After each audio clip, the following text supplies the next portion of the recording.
Hello, howdy, greetings, welcome, salutations, and wintry alohas this Monday afternoon. Bobby Mack Show entering the crush hour portion, and pleased and honored to be joined in the studio this afternoon for the next half hour by the least shy and retiring candidate for the GOP presidential nomination, Donald J. Trump. Welcome, Mr. Trump. Thank you, Bob. Thank you. You know, it's a shame you just can't seem to find any way to gain any traction in the media and have them talk about you at all.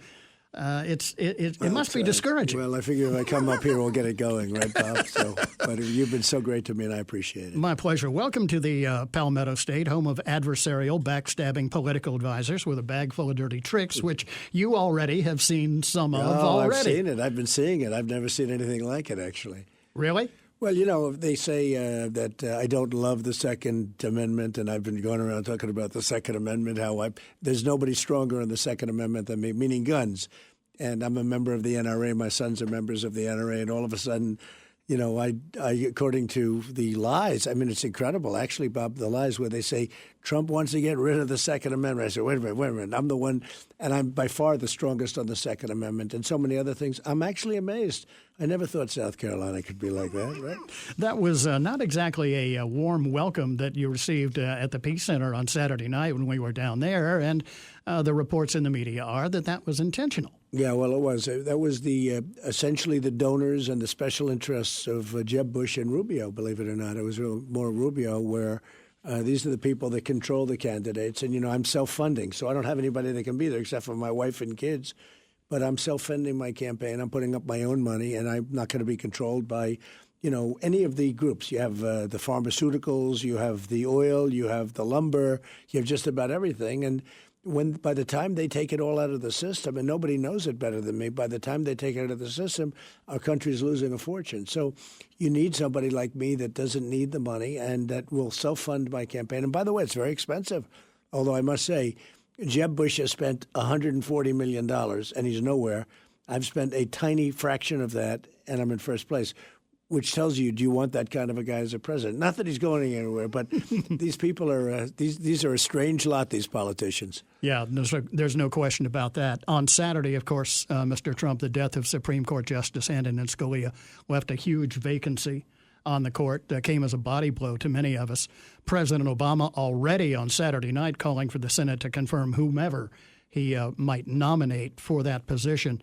Do you think, number one, a lame duck president's choice should even be considered by the Senate? And secondarily, if you win the presidency, would you nominate somebody that would be described as a strict constructionist, as Scalia was? Right. Very, very conservative, I would name. And in fact, I actually gave two names during the debate, including Diane Sykes, who's a very conservative, good person from Wisconsin and very highly thought of.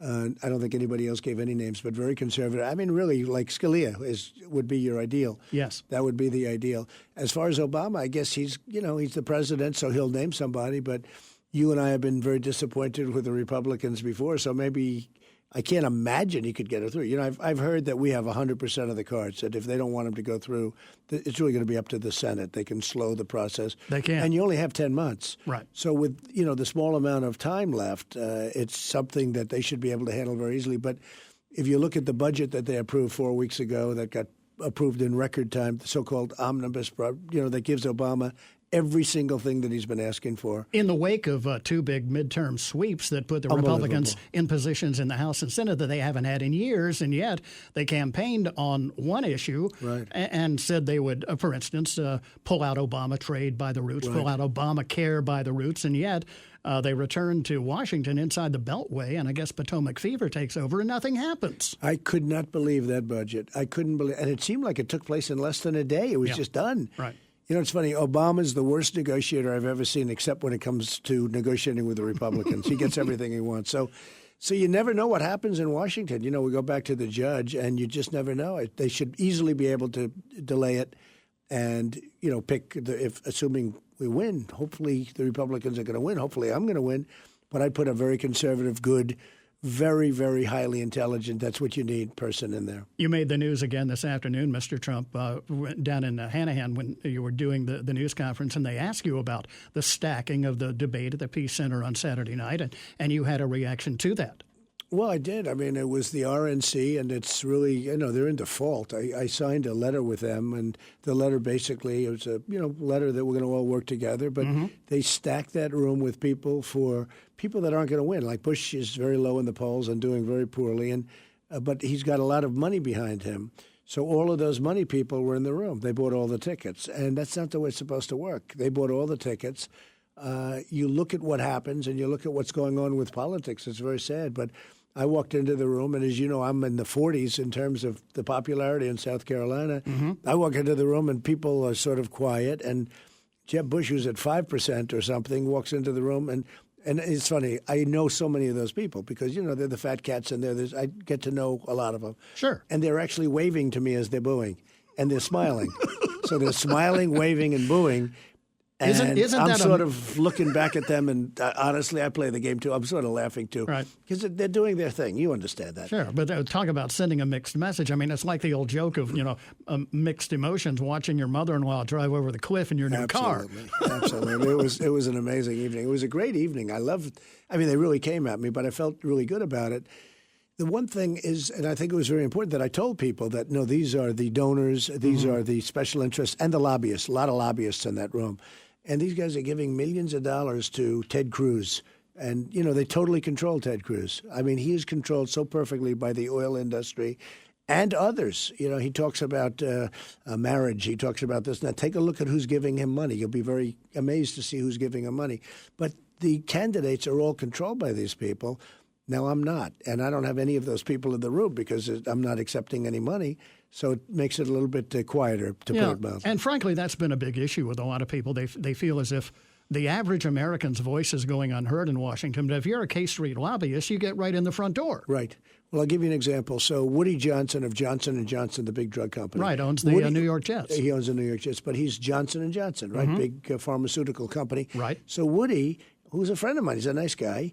Woody is in charge of Jeb Bush's he's I guess you call it campaign chairman to raise money. Right. Now, he's raised him $148 million.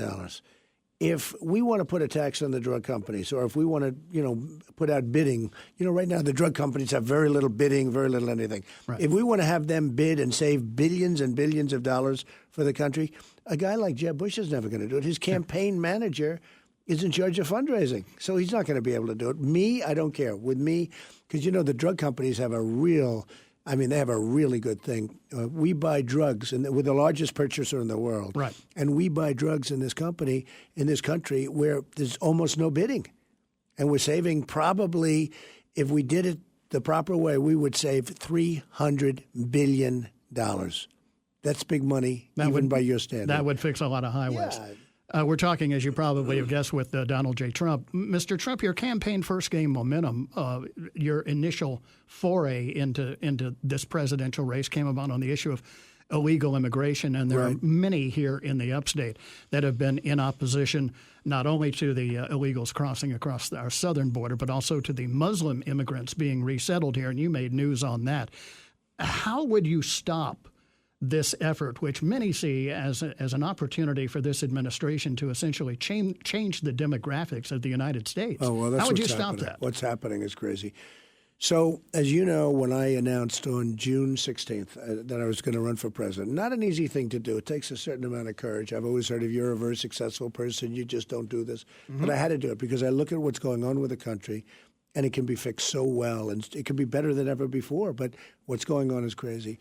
And during the speech, I talked about illegal immigration, and I was very strong on illegal immigration. And yes. It got tremendous. I mean, you talk about incoming. The incoming was incredible. So what happened is, in discussing it, everybody sort of, within 2 weeks, they were all saying, Trump is right, and Trump brought up something that's never been brought up. By the way, about 4 months later, I talked about Muslims and a temporary ban, right? Because there's something going on there, Bob, that's horrible. Sure, look at Western Europe. Well, Germany, I have friends that are leaving Germany. People that love Germany, they wouldn't even think about it. And they call me, they'd say they're leaving the country. They're looking around at other countries. They're getting out of Germany, the crime and everything else. It's crazy what's happening. Even Sweden the other night, you saw what's happening. So I talked about illegal immigration, And it's become an unbelievable big subject. And now these other candidates who wouldn't have even been talking about it, they're all sort of coming toward me. Now, I take it a much step further. In fact, Sheriff Joe Arpaio as you know, from Phoenix, who's the toughest of them all. I know Sheriff Joe very well. Yeah, he backed me 100%. You saw he endorsed me the other day. Right. And I can say this: when you have Sheriff Joe's endorsement, that means you're number one. Okay, yeah, pretty good law and order guy. Yeah, so he's pretty good. So, and I mean, he's done an amazing job in terms of the border. Nobody like that. So we come up with a wall. We're going to build the wall. Nobody else is talking about that. We have to build the wall. It's got to be a real wall. We have drugs pouring into this country. We have people pouring into this country. We don't know where they are. So when CNN comes out with a poll, I'm leading by a factor of 5 times. People can't even believe it. I'm in the 60s and 70s in terms of protection. So everyone feels that way. Now you have the problem in Syria where they want to take in all the Syrians. We have no idea who they are. We don't know if they're ISIS. Correct. They probably are, at least some of them. But there's no way to vet them. And there's no way to see. And I've spoken to the best law enforcement agencies in the country. A guy walks in with no papers, no nothing. You have no idea where he's from. Right. And we can't take a chance on doing that. So I say no, absolutely not. And if I win, anybody that comes in, we're going to have to send them back because we just don't know. And by the way, we can build safe zones over in Syria. Sure. But we don't want to use our money, Bob. We want to use the Gulf states' money. They have plenty of money. They're not spending it. You know, they're not taking anybody, and they're not spending their money. Saudis don't take any. Qatar doesn't take any. Yeah. So you and I have heart, but we're intelligent people. We cannot take it as a country. We can't take it economically, but more importantly, from a danger standpoint. At the same time, you see what's happening, and I don't know if you've noticed those migration lines. They're massive lines of young men. Yes. Very few women, very few children. They're young, strong men. You look at them, it looks like an army. Yeah. Well, they're military-age men. Well, you wonder why aren't they back fighting for their country? Okay? Good question. You just look at all these people coming in, and you'll see women and children, but very few, disproportionately so. So what's happened is people are now looking at me, and this is not just in South Carolina. This is all over the country because in New Hampshire we won by a massive amount, far greater than even the poll said. One of the reasons is they view me for security because politicians are all talk. There's no action. They don't do it. They don't even, I tell you what, look, nobody knows politicians more than me. Believe me. They're not going to get there. They're not bringing us to the promised land. I can promise you that. Yeah. So it's really worked out that it turned out to be an issue that became very important. Then, of course, you had the killing of Kate in San Francisco. Right. The killing of Jamil, wonderful Jamil, this beautiful young kid who Yes, I got know his shot dad. in the face Yes. by an illegal immigrant. A woman who was 65-year-old, a veteran. She was raped, sodomized, and killed in Los Angeles very recently. Not to mention what happened in California with the radical jihadists there. The two radicals that got married and killed 14 people. They gave them a wedding party. They gave them a wedding party, and they got killed, shot, and there are many more injured, by the way. And then you look, I mean, even go outside this country. Look at Paris, 130 people killed. Many people in the hospital will never be. And you know, there's an example of the Second Amendment, by the way. If they had guns on the other side where the bullets are going the other way, you wouldn't have had 130 people killed. That I can tell you. No It would have been a question. whole different story. Let's talk about the economy for a moment, Mr. Trump, because as a guy who's been in private industry for decades, you recognize the depths of the economic problems we have in this country. Now, the economy's in the tank. The president is touting low unemployment figures that are obviously doctored numbers, and yet 90 million Americans are not in the workforce. Just the other day, Carrier, I think as you referenced the other night, announced 1,400 more Americans are losing their jobs to Mexico. As president, would you be in a position to eliminate many of the government-imposed regulations that are encouraging businesses to leave for other countries? Totally. Look, what we're doing is criminally insane. What we're allowing to happen. So Carrier, I read it the other day, and I would stop it. Nobody else would know how to stop it because they're not business people. Carrier announces that 1,500 to 1,700 people, it's gone. They're closing up. They're going to make the air conditioners in Mexico, right? Now, how does this help us? You know, we actually have incentives for them to go. Now, I watched these people crying because somebody had, I guess, their cell phone on. Yes, they did. And they were taping it. Right. And they're saying, I'm sorry, folks, we're closing up. We're moving to Mexico. And bye-bye, we're going to get new people. You're out of luck. They're already training people in Mexico. Right. So you say to yourself, I went to Wharton, the Wharton School of Finance. How does this help us? It doesn't. Believe me. Whether you went to Wharton or whether you didn't go to high school, it doesn't make any difference. This does not help us. So I would say the following. If you're going to go, because there's nothing we can do other than this. Right. if you're going to go to Mexico and you're going to open up a plant, we wish you a lot of luck. But when you sell those air conditioners to the United States, we're going to charge you 35% tax. And you know what? If you sell them, you're going to have to pay a price for doing what you did. You know what they're going to do? They're going to stay. Yeah. Yeah. They may move someplace else, but they're going to stay. Well, and I think your point is well taken, Mr. Trump. We de-incentivize business in America when the government is giving these businesses more and more encouragement to move. Of course, they're going to do that. They're looking at their bottom line and saying, hey, we're going to be better off doing this. Why not have a policy that encourages their remaining here and giving more Americans jobs, for heaven's sake? Hey, Bob, I just left New Hampshire, which I won, which those people are great up there, just like this. I mean, the people are offended, which I won in a big number. That place was emptied out between NAFTA and all these, and most of them moved into Mexico. Right. But if you look at New Hampshire, what happened up there, you see those empty factories all over the place. I mean, it was just emptied out. Now, they get rebuilt eventually many years later as senior citizens housing and all, but that's not jobs. Right. It's senior citizen housing. It's wonderful, but it's not jobs. We need factories. We need jobs. So I would never let a thing like that happen. I'll stop it. The fact that the economy I love when the economists talk about, well, we're verging on going back into a recession. I think there are many Americans out there right now who are saying to themselves, go back into a recession. We never came out of the last one, for heaven's sake. Absolutely. When I get crowds, we were in Tampa the other day. I had 17,000 people in a stadium. We had to send away 5,000 people. And believe me, if the real number were 5% unemployment, you wouldn't have, as maybe I'm good, maybe I'm not good, I don't know, but I wouldn't have 17,000 people. Yes. People are looking for hope, and they give those phony employment numbers, 5%. That was made up by politicians to make them look good. The real number is probably 25, 30%. That's the real number. I mean, the unemployment number is probably 25 to 30%. But honestly, if I'm getting these massive crowds, even tonight, we're having 6,000, 7,000 people here in South Carolina. Right. And your person is looking over there, and she's probably going to go. I hope she's going to go. She's on the other side of the road. That's Annie Robards, our news person. Annie, I hope you're going to go tonight. But, you wouldn't have these crowds if we had a real employment situation. The country is just, look, we're bad on trade. We're bad with the military. Our military is totally depleted. We don't win anymore. Our vets are not taken care of properly. Our vets are treated horribly. They're treated worse than illegal immigrants. We have illegal immigrants coming and get more benefits than vets in many cases. Yeah, how can this be right? So it's all going to be changed, Bob. We're going to change it and, again, make America great again. As we near the end of our time this afternoon, and again, we appreciate you taking time to join us before the event tonight at the TD Convention Center. Right.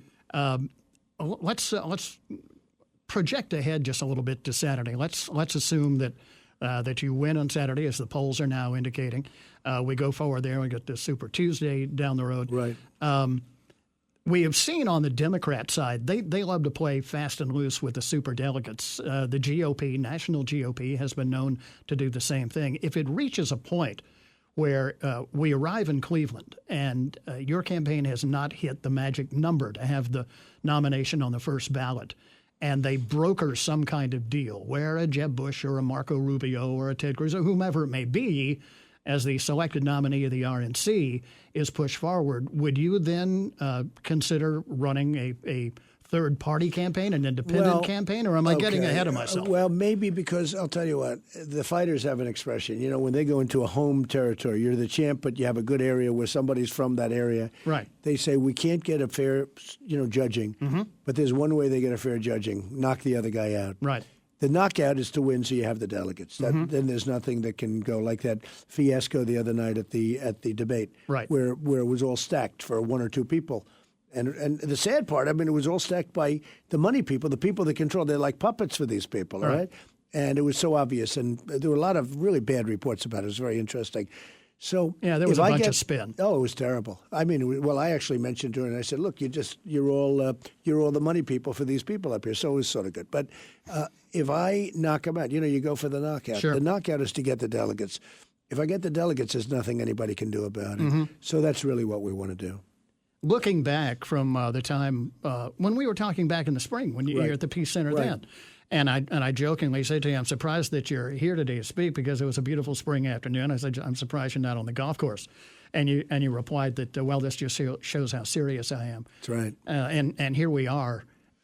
If you could do anything differently, if you could do anything over, would you? Or are you happy with the way things have gone to this point? Well, I'm amazed sometimes at the dishonesty in politics. I come from a real estate background, more or less, and Right. I wouldn't say they're angels, but I'm amazed at how dishonest politicians are. I'm amazed how they can say things and look you right in the eye and say things, and it's totally a lie. How about the media? Have you been surprised at the way you've been treated there? I've been surprised at the media, too. The media, I've always had the financial media, and I've Right. done well with the financial media because it's sort of numbers. If you do well, you do well. Sure.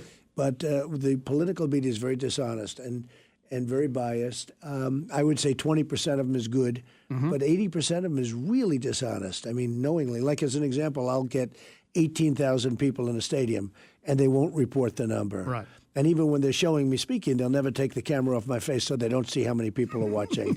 And Bernie Sanders will have 3,000 people, and they'll say, oh, he had an unbelievable night. I'll tell you, it's very biased toward the Democrats. The Republicans have a hard time because it's, structurally, it's just very difficult for the Republicans. Yes. But I think we're going to do great. I think we're going to do great. It's so important in South Carolina if people get out and vote, and we're going to really turn it around. I will pick up states that nobody else is going to win. Like, I have a chance of getting New York and Michigan and states that, as you know, because you cover the 6 states, those aren't among the 6 states. Right. If we got New York or if we got Michigan, it's over. We're going to win. Right. So I think we really have a great chance of doing something fantastic.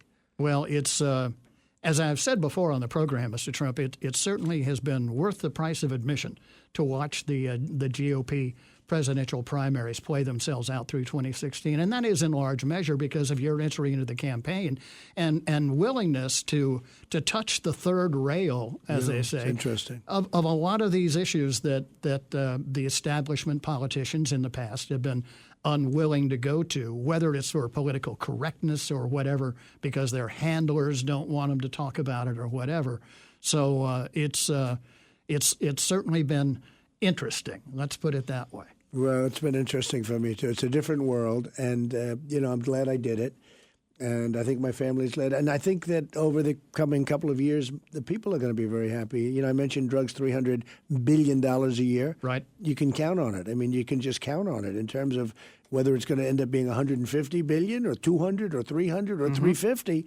These are massive amounts of numbers and dollars that come in, and they don't come in because of guys getting campaign contributions. Yeah. It's crazy. And we didn't even talk about reductions in tax rates. 100%. We're doing a huge reduction in taxes because our businesses are leaving. You have corporate inversion where businesses, look at Pfizer. Pfizer is leaving. They're leaving the big drug company. They're leaving the country. They're going to Ireland.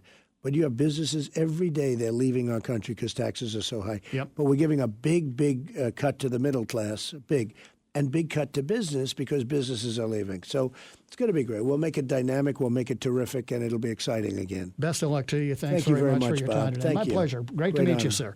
And again, thanks for joining us this afternoon. And, of course, you can see Donald Trump tonight, TD Convention Center. I believe 7 p.m. is the time for that event. Again, Mr. Trump, thanks for taking time to join us. We'll take a break for the news here and then right back with more on the other side here on the Bobby Mack Show on Monday on 106.3 WORD.